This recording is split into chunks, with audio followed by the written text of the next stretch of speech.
like to welcome you today to our Service Elements of Trade Agreements Breakfast Seminar. Our facilitator this morning is Mr. Larry Placide, who has over 20 years of professional experience in the field of international trade and WTO trade issues. He's an experienced trade negotiator and a longtime member of CARICOM's College of Negotiators. He has been associated with the Trinidad and Tobago Chamber of Industry and Commerce since 2002. He has a high level of familiarity with the private sector in Trinidad and Tobago and the Caribbean, experienced in investment and trade promotion activities on behalf of Trinidad and Tobago in Europe, the Caribbean, and North America. Someone who's totally qualified and experienced to address us today on the topic identified. Please join me in welcoming Larry. Let me tell you what my dentist told me the other day. This will be a lot easier on you if you cooperate with me. This subject is, first of all, also I want to commend you for being here, because this is not a subject that's going to make you jump with excitement, but hopefully it will have an impact on your exporting. Because knowledge is power, and it's important that we know what is being framed for us as we try to engage in services exporting.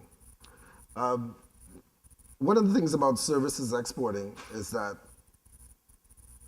as speaking to Lara earlier, is that many people don't even realize that they're exporting services, and we're going to talk about that hopefully during the course of the day. So I hope of the morning. So I've got some slides to go through, but that's not as important as the interaction that I hope to have with you and the learning that we can do from each other on these issues.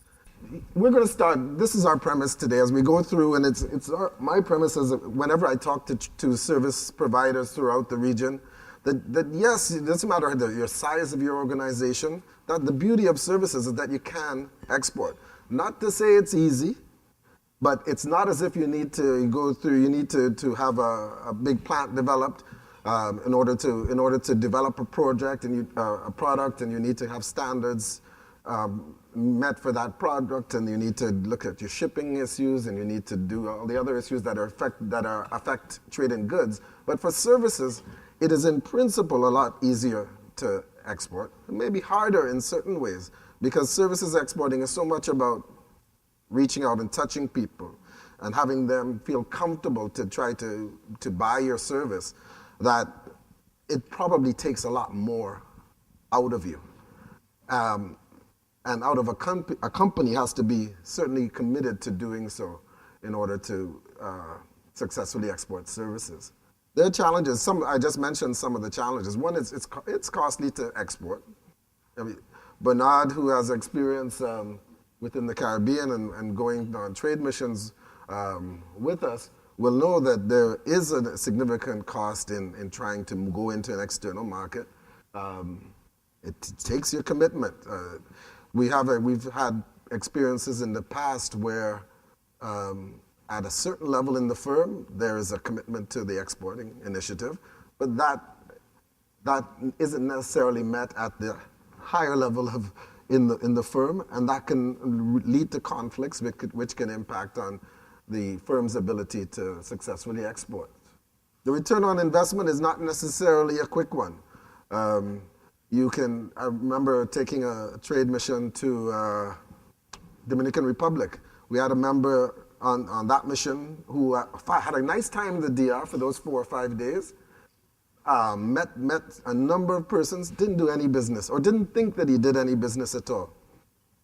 On the way home, on the flight, he got in what he thought was a casual discussion with someone sitting next to him, and 3 years down the line, that led to business, not in the DR, but in another Latin American country. At the same time, his initial involvement in the DR, again, didn't lead to direct benefit within 6 months, a year. But subsequently, through the contacts that were made on that occasion and built up over the years and months by continual interaction, was able to do business. So it's not necessarily a short return on your investment if you decide to export your services. Then there are language and cultural issues. mentioned Dominican Republic. We have an agreement with the Dominican Republic, which does not yet include services. Many of our goods exporters have identified this issue as impacting their ability to export, not only to the DR, but to other countries. Trinidad and Tobago is negotiating agreements with an agreement with El Salvador now, and has done so with Panama and Guatemala over the last few months. And frankly, the reaction that we get at the chamber from some of our members is that this is an impact, has an impact on their ability to successfully trade goods effectively. Now, it's even worse in services because, as I said, it's so much relational based. You need to be able to interact. You need to be able to make yourself understood and to understand where the other person is coming from. But having said that, these two things are easily overcome. You can learn a language. You can determine that you're going to learn more about the culture of the person you're interacting, not only before you get to the market, but also after that engagement. So that's easy. And then, that's part of the 5 is part of the reason why we're here today, because many exporters think that there's insufficient support for their exporting from public agencies in Trinidad and Tobago. Aisha and Maria and all those people from Export TT will say that that's not so. And it's excellent that Export TT has, in fact, become involved in promoting services trade. Ryan and the people at TTCSI also have done some significant work in that area. Well, what we find also is that many exporters tend to expect that there is insufficient support, but certainly after they try to access the support, they do find that there is significant support available, not only in those agencies, but in the business support areas. And I want to put my friend Bernard on the spot, because I think, Bernard, you've got I think you can tell us about how you have interacted with, say, some of the public sector agencies and the private sector associations in Trinidad and Tobago, and how that supported your exporting. Well, it's interesting that Laura mentioned that she was exporting and didn't know it, because it's a similar story that we had in terms of we were exporting and didn't know it either, because it was, we provide services to international companies located in Trinidad and Tobago. And coming to that realization was only through interactions with the same agencies that you just mentioned. In terms of, in this case, it was a seminar that we went to, hosted by, I believe it was TTCSI in conjunction with someone else. And, they categorize the different types of exports and looking at, because the same thing you just mentioned in terms of the cost of being physically located somewhere else, which is what you think of at first when you think about services exporting. You have to go to whatever territory it is and provide your services in order to do that. And they were looking at different ways in which you can get into it. And you don't have to, just straight off jump off the cliff in order to begin services exporting. So, one of the key things that I think these agencies provide is in terms of knowledge and, even helping to plan out or plot a roadmap to get to the final destination. And the people from LSA, for example, your service, L&S, sorry. You two, have you, first of all, let me ask you, have you done any exporting at the moment? You haven't. Okay, have you done any work for foreign companies in Trinidad and Tobago? Or has a company from outside Trinidad and Tobago asked you to do some surveying, say, in connection with a development here? We've done some work on the Right, okay. So you've done some exporting. Right. And that's one of the issues with respect to services. A lot of people, and Lara and I were talking earlier, people don't, and as she mentioned in her opening, persons aren't aware that they're actually exporting when they're doing it. These are just some of the stated benefits from exporting. But one of the things that has stuck with me over the years is some data that I've heard some years ago from an American source, and from their studies, it shows that most of their services exporting is done by small businesses. Of course, the definition of small businesses varies, but it's quite simply, the firms that export, they're more competitive internally. They're in a better position when they move externally. They tend to hire more personnel and, more important, and retain more personnel. All those are pretty beneficial things if you have a company. Yeah. Under the increased domestic competitiveness and becoming an employer of choice and so on, we have found in dealing with foreign firms that our own standards have had to go up. Because in order to provide services to many of these foreign firms, you have to meet certain standards, whether it's anti-corruption or ethics policies, health and safety, your own standards for recruiting and training your own staff. So the kind of intangible benefits in terms of the values of your organization and how you raise your standards as a company, because now you are essentially competing globally, have been, they're very subtle, but they have happened. And we now, when we do RFPs or we're looking at some of the master service agreements we have from clients, and we comply with all of these different areas that 10 years ago I didn't even know we needed to. So that the learnings as an organization have been astonishing. So I'm guessing that if you don't have a social media presence, you're dead on arrival. It's absolutely necessary to be successful in the export of. I think it's pretty useful. Yeah. Now, for example, I spent most of my working career as like regulatory enforcement, so I always stayed off of social media because I had enemies, people that would cause some significant financial costs and things because I enforced the regulations. So that so that now that I want to be Mr. Friendly, I now need to hire a PR firm to start to sort of move me through that that social personality requirement. That's. Do you think you need to do that? Well, when you shut down people's businesses, you can get. No, but you're doing something else now. Right. You're talking about this. You're in wildlife conservancy. No, it was government. Right. So that. Well, don't put your face on the page. Okay, that's okay. So that's okay. But yeah, no, it doesn't need to be. It doesn't need to be. You don't need to go to that levels. I mean, I made some changes to our website the other day in a few hours.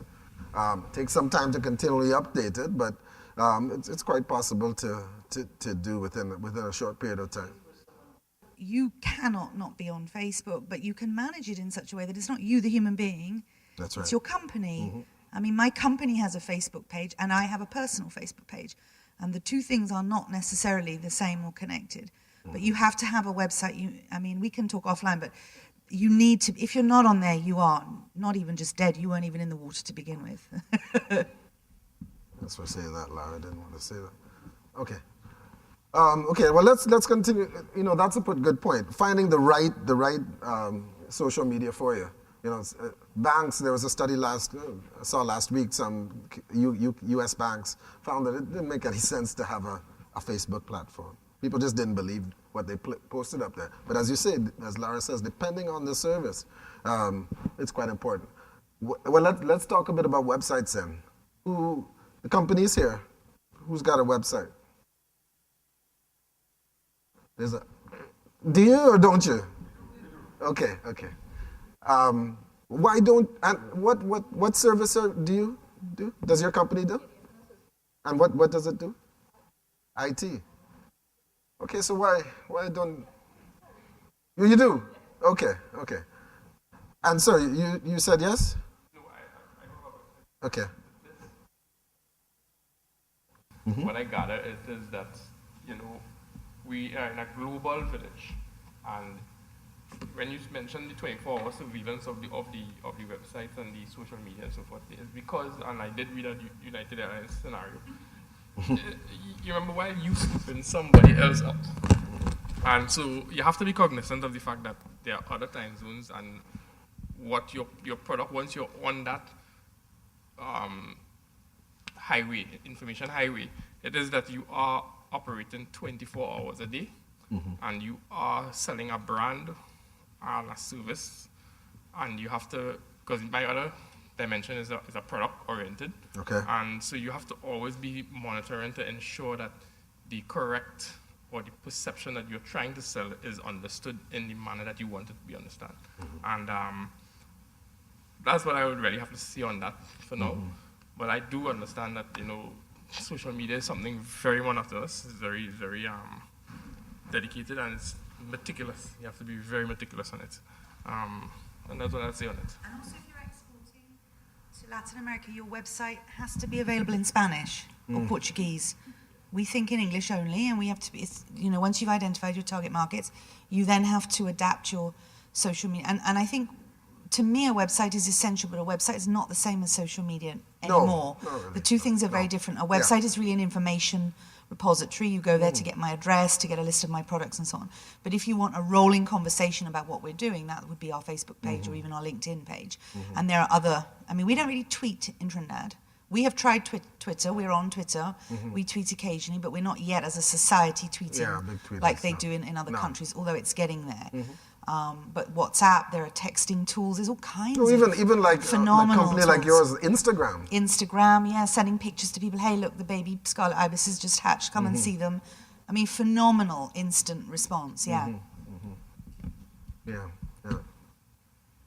So we've talked about. even know if you do scarlet ibis. I apologize. I keep referencing them. Because, okay. Yeah, okay, well, we're going to talk about why we do trade agreements. At the beginning, it's to expand our market access. We negotiate these agreements to try to make it easier for companies to trade. And that means getting, putting them in a better competitive position, sometimes vis-a-vis other firms within the region. So, for example, our Trinidad and Tobago firms are, as a result of the activities that being undertaken by the government in the area of goods in particular, in a significantly better position to export to Latin America than the rest of the Caribbean is. Because even with the restricted product coverage of these new agreements, they do still improve the conditions of competition within El Salvador, soon Panama, Guatemala, and then soon probably Nicaragua. In services, that better competitive position is created through, among other things, providing increased clarity on the barriers that you will face. One of the big benefits of these agreements is just knowing what's out there. When you're trying to export services, you might come up against various challenges. So, for example, a surveyor. If you want to export your service, you might get a contact. In fact, when you were speaking, I remembered I received an inquiry last year from a company in Martinique who, when you mentioned underground surveying, they have some technique that they wanted to try to link up with companies here to export, not only within Trinidad, but within the Caribbean. So let's say you decide to go the other way. When you go to Martinique, you might need to provide certain evidence of your capabilities in the sector. And that's not to say that you're required to do it and French surveyors aren't, but it's just a question of knowing that you're required to do it. And later on, when we talk about how we've sort of the kind of access that we've negotiated, you'll see why that's important. It's important just to know what's out there. As a management consultant, some places, if you want to export to Canada, you will need the CICM qualification. There are a number of institutions that you can become accredited with that will give you international exposure. Right. For example, I'm PMI certified. Okay. Right, which makes me project management oriented. So I'm certified that I could basically go global through that institution. Right. Right. I'm a member of the PMI SEC, so that allows me some exposure locally. And when I look at to stay abreast with what's taking place regularly, it does become challenging at times. Yes. Right. For example, another dimension, and I might just throw in something here. I'm now wrapping up an MBA program in sustainable energy management, and I just joined an institution out of the UK in terms of Energy Institute, Right. And to stay abreast of that information, because outside there is far advanced to what we are familiar with here. And Exactly. keeping abreast of the knowledge and technological changes that's taking place is challenging. And so when you, again, coming back to social media, if I may, if you have to manage something like that on your own, it becomes tedious. So, for example, when you talk about the website and the information and the repository of information that you would want on your website is critical, because you always want to look updated, not dated, because Sure. anytime you look dated, it means that you're not abreast of what's happening, and then people will wonder, can you really provide the service that they require? Right. And you have to always stay on top of the game, basically. Yes. There's another institution that I came across recently that would allow for certification, and even like accessing some of the programs out of Harvard is critical. I mean, it could give you the exposure you're looking for. So you always have to be surveying the environment continuously. So again, that's another 24-hour Yeah. aspect of what you're what you're offering. Yeah, membership of associations, professional associations, is a really good way, as is being said there, to provide the world with knowledge of your capabilities. And again, I would encourage you to consider, as this gentleman has, joining these professional associations. They're extremely critical. Now, you don't need these agreements to export successfully. You absolutely don't. But they certainly help. They certainly help. Most of our exporting actually is done outside of these agreements. So you'll see Trinidad and Tobago is only a member of you could count, say, 3 agreements that involve trade and services, but we export all over the place. And companies were exporting to Europe before the EPA, they were exporting to Canada, they're exporting to Canada, even in the absence of an agreement. So you don't really need it, but they do give you a real helping hand, a step up, help in order to get into a market and to develop new business in. I'm glad I got your attention, because I wondered if I should put this, because it actually is somebody helping somebody up. Yeah. It's a statue, it's art. But it's art. Huh? That's right. Yeah. Anyhow, that's what these agreements are supposed to do. They're supposed to help you. They're not gonna solve all your problems. They're not gonna make you qualify where you're not qualified. They're not gonna help you join a professional association without going through the requirements. All these negotiations and these agreements are trying to do is to create level conditions of competition, so that you are treated the same way as a French surveyor or a French IT person, if you want to trade with Martinique or Guadeloupe, that you're treated the same way as a Jamaican if you want to sell surveying services in Jamaica. That's all. And these agreements deal with measures. When in the negotiation of the GATS, there was a long discussion as to what exactly should be covered. It's easy in the goods area to identify some of identify the tariff barriers, and even to identify a number of the non-tariff barriers, even though work on that is continuing. But this here is the definition of a measure that was arrived at in Geneva. I mean, I was there at the time, but I don't know if I had any role in developing this definition of measures.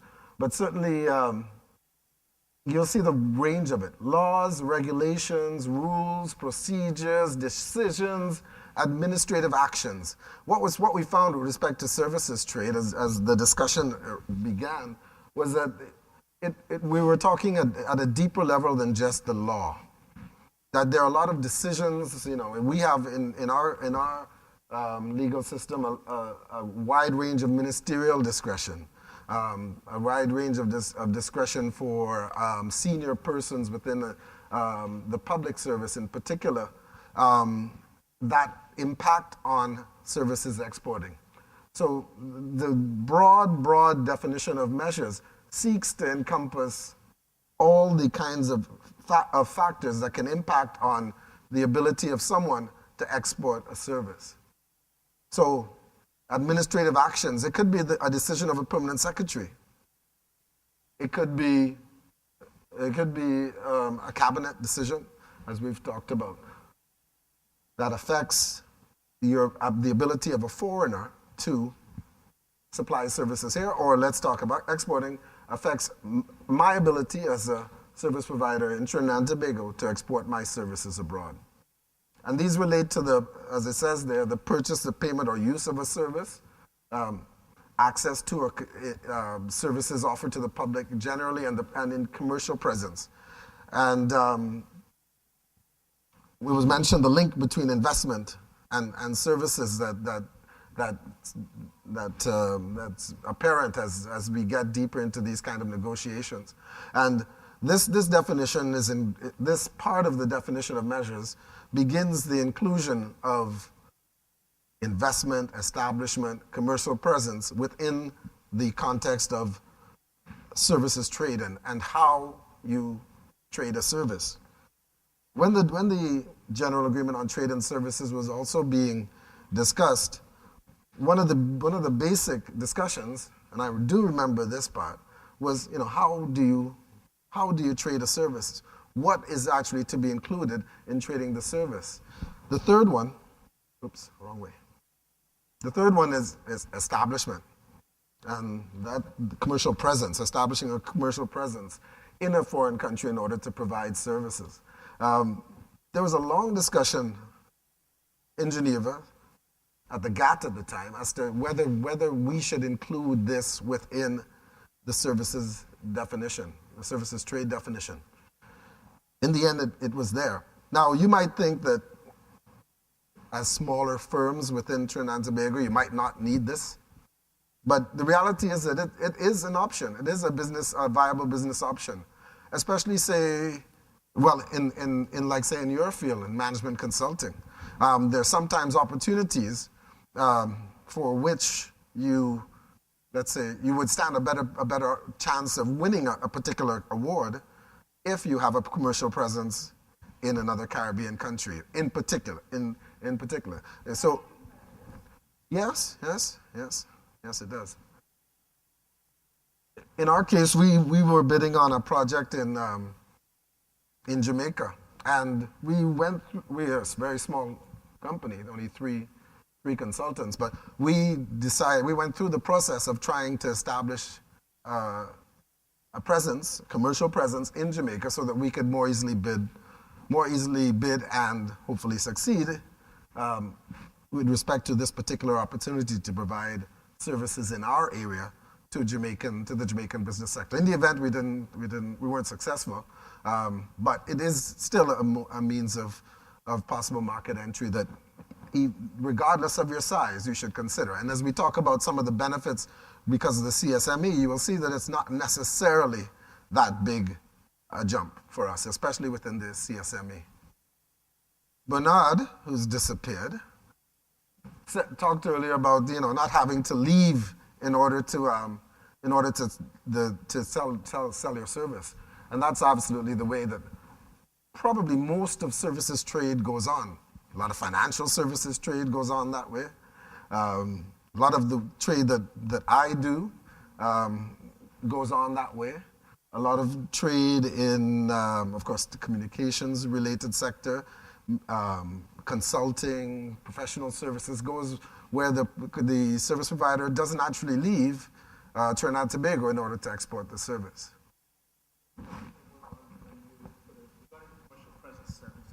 When your consulting company was trying to establish a commercial presence in Jamaica, for example, if any one of the partners, owners in the company had rights of citizenship in that country, it would have been an easier process, so you would have had an advantage. To have a presence there. Within the Caribbean, citizenship isn't a factor. But in some countries, you're right. In some countries, there are restrictions on the board of directors. You need to have a certain number of nationals among the board of directors of a company that you establish, for example. And that is a restriction that continues in some countries. Of course, for us, as a Caribbean company going into Jamaica, that didn't arise. But that is a peculiarity of our CSME that we'll discuss. Mode 2 is persons who come here. Well, this is what you do, as you mentioned, of course, and persons who come here to enjoy our carnival, for example. As Lara mentioned, in fact, that is one of the areas where a lot of people don't realize that they're exporting. And in fact, one of the early things that we did over here at the chamber when we started 2002, looking at services trade, was to remind the government that your kind of trade is in fact trade. They thought it was just providing businesses, a service internally. You're providing it internally. So they didn't see that in this case the consumer had already crossed the border to be present here, but they weren't. Faraz, what do you think about what we're discussing so far? Certainly, I'm in agreement with gentleman across. I support what he says, and I certainly endorse what you say in terms of alliances to be recognized outside there, like in construction. A couple years ago, maybe more than that, passport to work was sort of a requirement to get into the industry. Now they have come out with, and the chamber is very much involved in it also, the energy chamber. With the STO. So now that is like the new benchmark outside there. And project management, being PMP certified also. So we have people, I have been to and done that program also. So these are all tools for you to be recognized outside there and help market your company. So yes, it's certainly areas that you need to look at. For us, it's a learning curve. It's smaller. You're talking about supplies now. And crossing those borders, like you say, and being recognized. So it's a learning curve, understanding. That's what this whole seminar really is for me to have a better appreciation of it and see where we can do it. Because setting up a website is one thing, is catching that target audience is what it is. You need to know. You just don't set it up and put a lot of things there. You need to sort of specialize on, and I think that's what you were kind of touching on also. You need to have that idea and make sure you send across the correct message. And this is the services that you're offering. So, and like I say, and on that page, I want to say, okay, like we talk about the store, you are now store certified, right. You are part of a PMI organization. These are the things you need to take a look at. Yeah. The critical thing, in addition to what you're discussing, and you're absolutely correct, is customer service. If you're going to compete with global firms or supply services to global firms. And when I say customer service, I'm not just talking about efficiency and quality, really things like your ability to deliver on time and according to the terms of the agreement. And if you don't, what rights they have as your customer. I mean, in Trinidad, we're accustomed to getting ripped off and we never get our money back, or we have to fight forever to get service. You cannot operate like that with those firms. And in your MSAs and your SLAs and some of these agreements that you have, it will be made very clear that if you do not deliver according to the terms of the agreement, they won't pay you, or you have to owe them money, or whatever it is. So firms have to come up to scratch in so many ways in order to deliver at the level, which is, as I said earlier, it's a great learning for you as a company. But we're so lazy in some ways in how we deliver in Trinidad. If you say it'll be Monday and it's Wednesday, and well, okay, Wednesday's fine. You can't do that for those firms. If you say Monday, it has to be Monday. And, like if they're going to come and install your cable on Monday between 9 and 11 and they don't get there till 4, you can't do that. So our whole way of operating, and as I said earlier, it's a really great learning, has to be improved. You cannot compete if you can't deliver at those standard levels, regardless of how many certificates you've got. That's right. I just want to add something on Lara's point with respect to customer service. I'm a former banker, and the differentiating factor between any bank would really be this customer service. And as a manager, at one point in time, I think what really differentiated me to a lot of the other institutions was that I was able to go that extra distance with a customer. So sometimes when you're providing a service, look for where the additionalities are in terms of the added value. And you'll find that once you're giving that, you're going to have repeat business because people are going to say, and sometimes you might have to give it for free just to continue the relationship. But don't look at it as, I'm giving this for free, and look at it as how you're going to penetrate the market and introduce what you're offering beyond what is traditional.